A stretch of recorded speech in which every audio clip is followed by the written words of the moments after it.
En fait, nous nous sommes connus à un moment où je montais une chaîne qui s'appelait France 24. Il n'y avait pas d'audience, il n'y avait pas de téléspectateurs, et elle m'a acheté de la pub. Vous pouvez l'applaudir. Elle a cru, elle a cru. C'est une femme qui est visionnaire, c'est une femme qui est engagée. Pour moi, tu es la figure incontournable de la transition énergétique et du leadership responsable.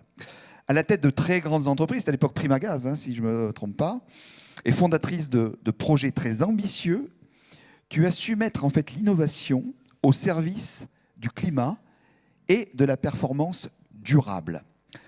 Tu es une femme d'action. Tes actions, elles sont saluées en France, elles sont saluées à l'international. On l'a vu en Tunisie, on l'a vu à Rome encore récemment. Et ça fait de toi une véritable pionnière du monde plus responsable. On parle souvent du monde de l'impact positif, on en a parlé tout à l'heure. On parle peu du business. C'est comment on peut conjuguer en fait business et impact positif. Je suis sûr qu'au fond de toi, tu as cette réponse-là. Je suis certain de ça. En fait, Myriam Maestroni, ça pourrait être une femme remplie de vie. C'est à toi. Merci. Alors, c'est une question qui est difficile parce que moi, vous voyez, je pensais très tôt à comment sauver le monde et c'est comme ça que je me suis retrouvée à 24 ans directeur général dans une boîte de pétrole. Et je m'étais dit, bah, ma vie est toute tracée, le 20e siècle est le siècle du pétrole, le 21e siècle sera celui du gaz, donc voilà, logique absolue.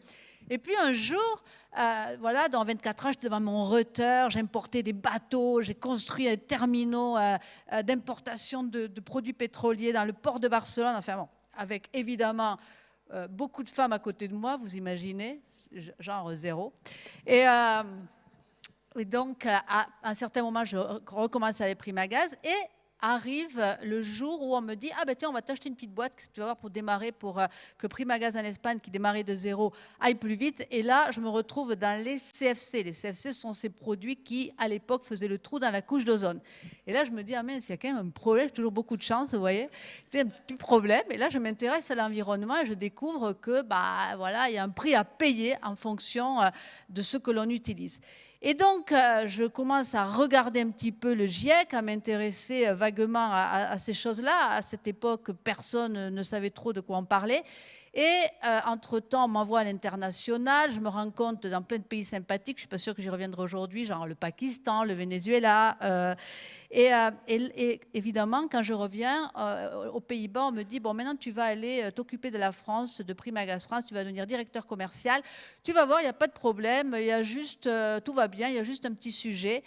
On perd plus de clients qu'on en crée. Ce qui est quand même un problème hein, pour une entreprise. Hein. Ça a l'air bête, mais enfin voilà.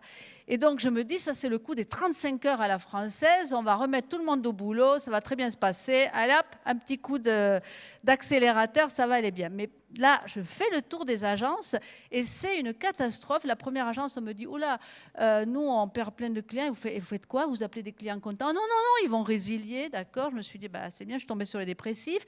Après, je vais dans une autre agence et je dis, bah, vous, qu'est-ce qui se passe? Pourquoi les gens ils utilisent plus du gaz? Oh bah, je sais pas, c'est trop cher. Alors bon, à l'époque, c'était quand même 2,5 fois moins cher que l'électricité. Je me suis dit, bah, après les dépressifs, les débiles, bon.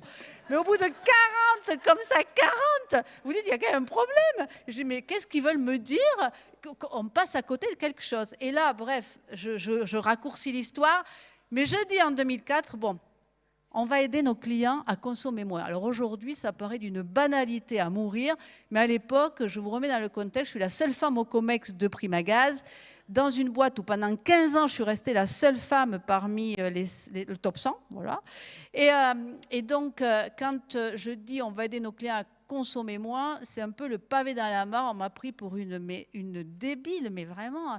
Et de là est née toute une histoire que j'appelais le Conseil en énergie. Je voulais même déposer le mot à cette époque-là. Et donc, on m'a nommé directeur général de l'entreprise. J'ai eu vraiment beaucoup de sujets à gérer parce que l'énergie, c'est un métier extrêmement compliqué. Hein. Ce n'est pas à Dominique que je vais raconter ça ou aux équipes de Terega. Donc, il y a beaucoup de risques. Ce sont des métiers industriels difficiles.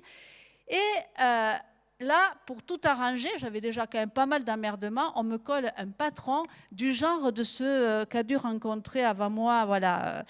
Et là, je dis, bon, je vais partir d'ici, je vais renvoyer mon CV, tant pis, ça fait 15 ans que je suis dans cette entreprise.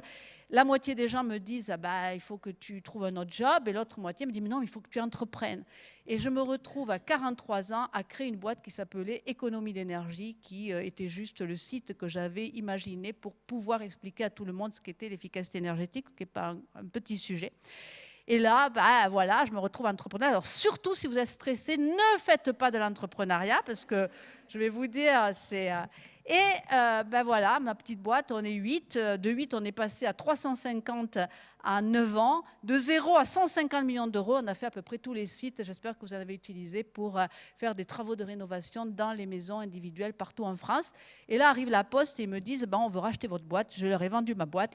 Mais j'avais créé une fondation E5T. E5T, ça veut dire énergie, efficacité énergétique, environnement, économie et territoire. Il y a déjà 15 ans, en tout cas ça fera 15 ans l'année prochaine.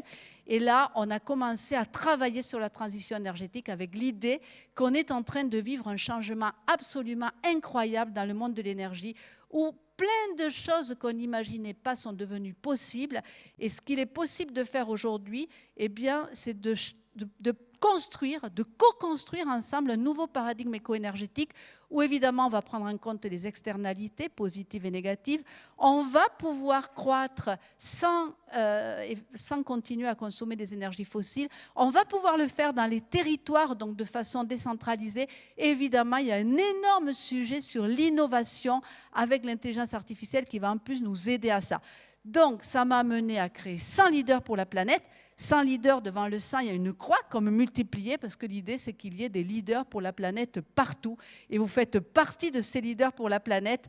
Et je crois qu'on ne sera pas trop nombreux pour relever le défi. Donc, soyez des leaders pour la planète parce que non seulement c'est important, et plus important que jamais dans l'époque que l'on vit, mais en plus, c'est passionnant parce que ça nous aide à découvrir le monde, cette terre où on est hébergé depuis 300 000 ans et qui existe depuis 4,5 milliards d'années. Je crois que le jeu en vaut la chandelle parce qu'on se bat pour ce cadeau de la vie humaine sur cette planète. Merci. Merci beaucoup, Myriam.